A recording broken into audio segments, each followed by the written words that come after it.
Je suis Nicolas Rohrbach, je suis responsable marketing international pour les solutions d'automatisation dans les pharmacies hospitalières.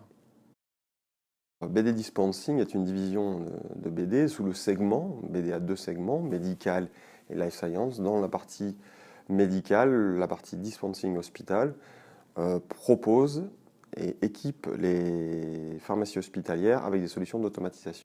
En fait, c'est extrêmement difficile pour nos clients de se projeter avec la solution dans leur environnement. Et c'est basé sur une discussion que j'avais eue à l'époque avec un certain nombre de vendeurs. Il n'y a rien de mieux que de pouvoir visualiser la solution et expliquer, c'est pas seulement visualiser, mais expliquer la solution et l'organisation autour de la solution dans l'environnement du client. Ensuite, on a décidé de développer une nouvelle application en réalité augmentée. On va projeter et visualiser la solution BD dans l'environnement, dans la pharmacie du client.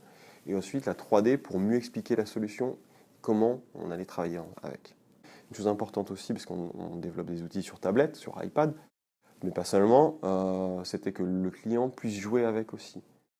On sait très bien, en tant que consommateur, qu'il est extrêmement important de pouvoir toucher, visualiser, jouer avec le produit qu'on désire, qu'on souhaite acheter. Donc là, le client peut, en utilisant notre tablette, directement jouer et comprendre par lui-même, en partie, les solutions. C'est comment vraiment, demain, on va pouvoir immerger complètement le client dans son environnement avec nos solutions.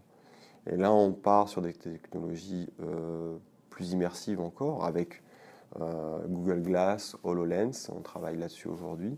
C'est pas utilisé, et je crois que c'est extrêmement important quand on pense à développer de nouvelles technologies, en tout cas dans le domaine médical, c'est pas l'effet waouh, comme on l'appelle, c'est important, mais ça va pas avoir un impact au début du cycle de vente, clairement, pour marquer le client, il s'en souviendra, la réalité augmentée en fait partie, mais c'est comment on va améliorer vraiment l'expérience du client avant, pendant le cycle de vente, pendant l'implémentation et pendant l'utilisation du produit au quotidien, pendant les 5 à 10 ans où il va utiliser nos produits.